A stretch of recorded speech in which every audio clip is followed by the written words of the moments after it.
সিরাজগঞ্জের রায়গঞ্জে একটি বাড়ির ভিতরে গড়ে তোলা হয়েছিল মিনি আয়নাঘর। সেখানে মানুষকে আটকে রেখে নির্যাতন, চাঁদাবাজি, জমি লিখে নেওয়া ও কিডনি বিক্রির মতো অভিযোগে এলাকা জুড়ে ছড়িয়ে পড়েছে চাঞ্চল্য।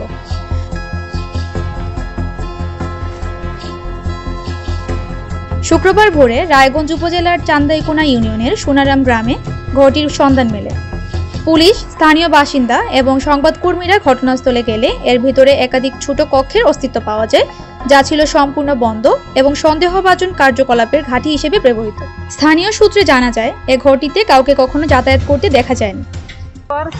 এই জায়গা নিয়েছে আয়না অজ্ঞান অবস্থার পরে দেখি আমার হাত বান্ধা মহিষ টেপ দেওয়া, পরে খুলে দিচ্ছে, খুলে দেওয়া সাইডের বাদ খিলে আবার অজ্ঞান হরে হরে কি হরে না আমি কিচ্ছু জানি না। গতকাল বৃহস্পতিবার গভীর রাতে ওই ঘর থেকে পালিয়ে বের হন দুজন, যাদের একজন হলেন পূর্ব পাইকরা গ্রামের মৃত রোস্তম আলীর ছেলে আব্দুল জব্বার এবং অন্যজন লক্ষ্মী বিষ্ণুপ্রসাদ গ্রামের মনসুর আলীর স্ত্রী শিল্পী খাতুন। তারা ধারালো কাঁচি দিয়ে টানা কয়েকদিন মেজে খুঁড়ে একটি সুড়ঙ্গ তৈরি করে পালিয়ে আসেন। পরে পরিবারের সদস্যদের কাছে সব খুলে বলে ঘটনাটি জানাজানি হয়। শিল্পী খাতুন বলেন, তাকে প্রায় 5 মাস বন্দী অবস্থায় রাখা হয়েছিল। প্রথম 1 মাস অন্য জায়গায় রেখে পরে এই আয়না করে আনা হয়। বন্দী দশায় মাঝে মধ্যে শরীরে ইঞ্জেকশন দেওয়া হতো।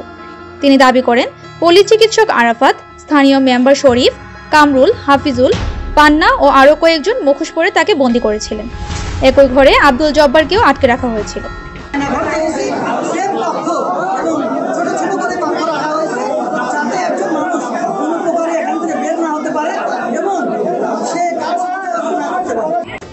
অন্যদিকে আব্দুল জব্বার বর্তমানে গুরুতর অবস্থায় উপজেলা স্বাস্থ্য কমপ্লেক্সে চিকিৎসাধীন। তার ছেলে শফিকুল ইসলাম বলেন, গত বছরের 8 নভেম্বর তার বাবা নিখোঁজ হন এবং 12 নভেম্বর থানায় জিডি করা হলেও কোনো খোঁজ মেলেনি। অবশেষে বৃহস্পতিবার রাতে তিনি পালিয়ে আসেন। স্থানীয় বাসিন্দাদের অভিযোগ, সোনারাম গ্রামের ভবনটি মালিক জহুরুল ইসলামের ছেলে সুমন শেখের কাছ থেকে ভাড়া নিয়ে মিনি আয়নাঘর গড়ে তুলেছিলেন পল্লী চিকিৎসক নাজমুল হোসেন আরাফাত। গভীর রাতে এই বাড়িতে যাতায়াত করতেন তিনি ও তার সহযোগীরা। এলাকাবাসীর ভাষ্য মতে, এখানে আগে থেকেই নানা অপরাধমূলক কার্যক্রম চলছিল।